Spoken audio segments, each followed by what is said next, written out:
এখন একটু বেরোবো, একটা জায়গায় যাব। এটা অনেকদিন ধরে ইচ্ছা ছিল যাওয়ার, কিন্তু যাওয়া হয়নি।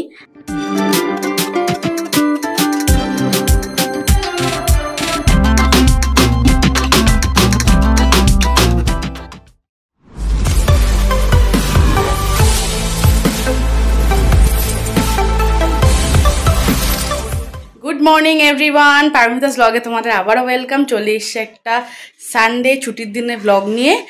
এখন একটু বেরোবো, একটা জায়গায় যাব। এটা অনেকদিন ধরে ইচ্ছা ছিল যাওয়ার, কিন্তু যাওয়া হয়নি। কালকে অনেক রাত্রে শুয়েছি, দেরি হয়ে গেছে। আজকে সকালে উঠতেও দেরি হয়ে গেছে, ওই জন্য চটপট কাজ টাজ করে নিয়েছি, ব্রেকফাস্ট হয়ে গেছে। এখন বেরোবো, আমি আর তোমাদের দাদা দুজনেই যাব। তো চলো গিয়ে তোমাদের দেখাচ্ছি কোথায় যাব। বন্ধুরা, আমরা বেরিয়ে পড়েছি গালিস্ট্রিটের পথে। আর এইভাবে যদি দেশের পতাকা উঠতে দেখা যায়, এমনি গর্বে বুকটা ভরে যায়, তাই না বন্ধুরা? আর দেখেছো কত রং বেরঙের ফুল, কত ধরনের গাছ, লেবু গাছ, ফুলের গাছ। এই ফুলের গাছটা ঠিক জানি না কি, আর তোমাদের দাদা দেখছে কতগুলো গাছ আমাদের বাড়িতে নিয়ে যাওয়ার জন্য।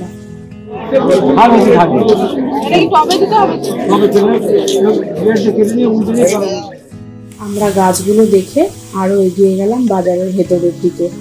তারপর দেখলাম রাস্তার দুধারে কি সুন্দর প্লাস্টিকের টব, মাটির টব রয়েছে।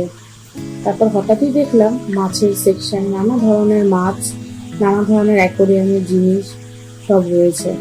তারপর একটা গলিতে জানো শুধু কত পায়রা, কত ধরনের ভ্যারাইটি। আমি তো জানতামই না যে পায়রার এত ধরনের ভ্যারাইটি হয়। তারপর বর্জি পাখি, টিয়া পাখি, কালারগুলি খুব সুন্দর, আর এক একটা থেকে এক একটা কালার দারুণ। আর পাখির কিচিরমিচির এত আওয়াজ, দারুণ লাগছিল শুনতে। চলে এলাম এই পাপিসগুলোর এখানে। দেখো কি দারুণ দেখতে, কি কিউট দেখতে না? এদের কারোর কারোর বয়স যেন 10 মাস, কারোর 4 সপ্তাহ বা কারোর 40 দিন, এরকম দেখতে ছিল।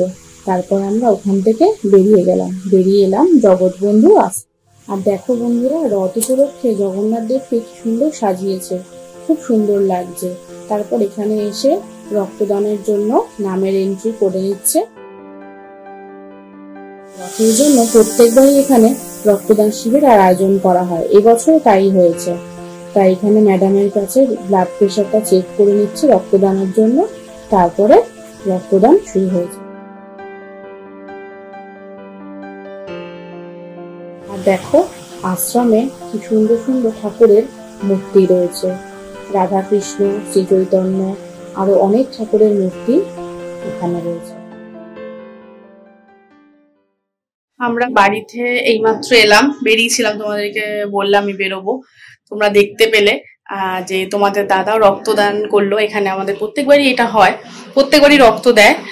তো রক্তদান করে একটু রেস্ট নিয়ে চট করে তো উঠে আসা যায় না, মাথাটা যদি ঘুরে যাওয়ার অনেক কিছু খেতে দিয়েছিল, জল, তারপরে চা, কফি সবই ছিল। একটা সার্টিফিকেট দিয়েছে। সবকিছুর থেকে দামি হচ্ছে সার্টিফিকেটটা, প্রত্যেকবারই দেয়। সার্টিফিকেট অনেক জমে গেছে। বাড়ি এসছি, চান পুজো সব হয়ে গেছে। এখন যাবো নিচে লাঞ্চ করতে। এখন মোটামুটি 1:15-20 হয়ে গেছে। আর যেই বাজারে গেছিলাম জানো তো, ওই যে যেখানে ফুল গাছ, পাখি, খরগোশ, কুকুর, গালিফ স্ট্রিটে শ্যামবাজারে তোমরা দেখেছো, সেখান থেকে 3খানা গাছও কিনে নিয়ে এসেছি। তোমাদের সাথে শেয়ার করবো কোন 3টে গাছ কিনে এনেছি। তো চলো এখন চটপট গিয়ে লাঞ্চটা করে নিই। চলে এসছি নিচে, আর রোববার বানেই তো মাংস দিয়ে চটপট লাঞ্চটা করে এলাম। বিকেলবেলা আকাশটা বেশ কালো হয়ে গেছে, আমার তো দারুণ লাগে এরকম মেঘলা আকাশ। আর তারপর দেখছি এরাও মনে হয় ঝড় বৃষ্টির ভয়ে এদের ঘরে ফিরছে। বক্তব্য, তুই বেশ কালারিং জামা পরে এসছো আজকে, বেশ ভালো লাগছে। ছাদে ছিলাম এতক্ষণ, এক দাদা এসেছিল, তোমাদের দাদারই এক বন্ধু, মানে বন্ধু কাম গাইড, ফিলোসফার, খুব ভালো। আমরা ওদের সাথে পুরুলিয়া ঘুরতে গেছিলাম। ওই দাদার সাথে তোমাদের দাদা গেছিল টব গাছ এগুলো কিনতে। ওই দাদা প্রচন্ড গাছের প্রতি ন্যাক।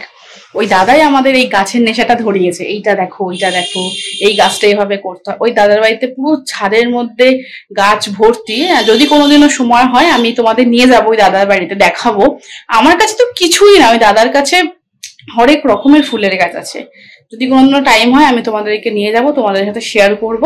সেই দাদা এসেছিল, সেই দাদা বাড়িতে এখন তোমাদের দাদা গেছে মাটি আনতে, প্রচুর মাটি গেছে, যেহেতু গাছ অনেক রয়েছে আগেই বললাম, মাটি আনতে গেছে। তাই আমার সন্ধ্যা দেওয়া হয়ে গেছে, এতক্ষণ বসে একটু গল্প করছিলাম তিনজনে মিলে। এখন যাব নিচে, নিচে একটু গিয়ে খাবো কফি লেবু। তো চলো নিচে গিয়ে কফি লেবুটা বানিয়ে নিই। এইমাত্র ডিনার করে সবে এলাম, সন্ধ্যে থেকে আর আসতে পারিনি, একটু ব্যস্ত ছিলাম কাজে। তো ডিনার করা হয়ে গেছে সবার, মোটামুটি মা বাবা সবার ডিনার হয়ে গেছে, শুয়েও পড়েছে। আমরা এখন ওপরে এসেছি, বিছানা টিছানা ঝাড়বো, শুয়ে পড়বো। তো চলো আজকে ব্লগটা বেশি বড় করছি না। আশা করি তোমাদেরকে যে সুন্দর বাজারটা দেখালাম, এত সুন্দর সব রকম জিনিস পাওয়া যায়, এত সুন্দর পশু পাখি দেখালাম, তোমাদের ভালো লেগেছে। যদি আমার ব্লগটা ভালো লেগে থাকে একটা লাইক একটা শেয়ার অবশ্যই করে দিও।